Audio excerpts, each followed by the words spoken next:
Metro rail இரண்டாம் கட்ட திட்டத்திற்கு ஆசிய உள்கட்டமைப்பு முதலீட்டு வங்கி நிதியுதவி வழங்க விருப்பம் தெரிவித்திருக்கிறது.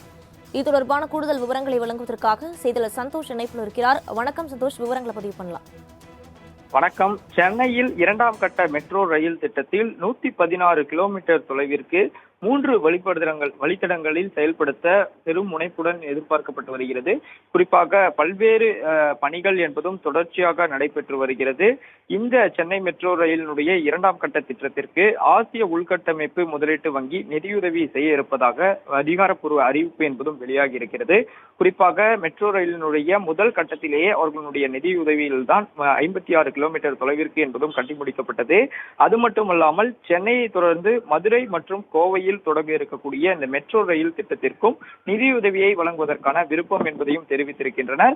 இதற்கான ஆய்வு என்பது நேற்று இந்த இரண்டாம் கட்ட திட்டத்திற்கும் அதே போல கோவை மதுரையிலும் காலமுறை ஆய்வை மேற்கொண்டிருப்பதும் குறிப்பிடத்தக்கது.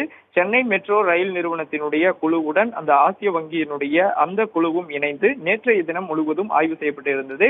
2020ஆம் ஆண்டு தொடங்கப்பட்ட இந்த மெட்ரோ பணிகள் என்பது 26ஆம் ஆண்டுக்குள் முடிவடையும் என்றும் சென்னை மெட்ரோ ரயில் நிலையம் இதற்கு முன்பாகவே தெரிவித்திருந்ததும் குறிப்பிடத்தக்கது. இந்த நிலையில் இந்த இரண்டாம் கட்ட மெட்ரோ ரயில் திட்டத்திற்கும் ஆசிய உள்கட்டமைப்பு முதலீட்டு வங்கி நிதியுதவி வழங்க இருக்கிறது என்பதும் குறிப்பிடத்தக்கது.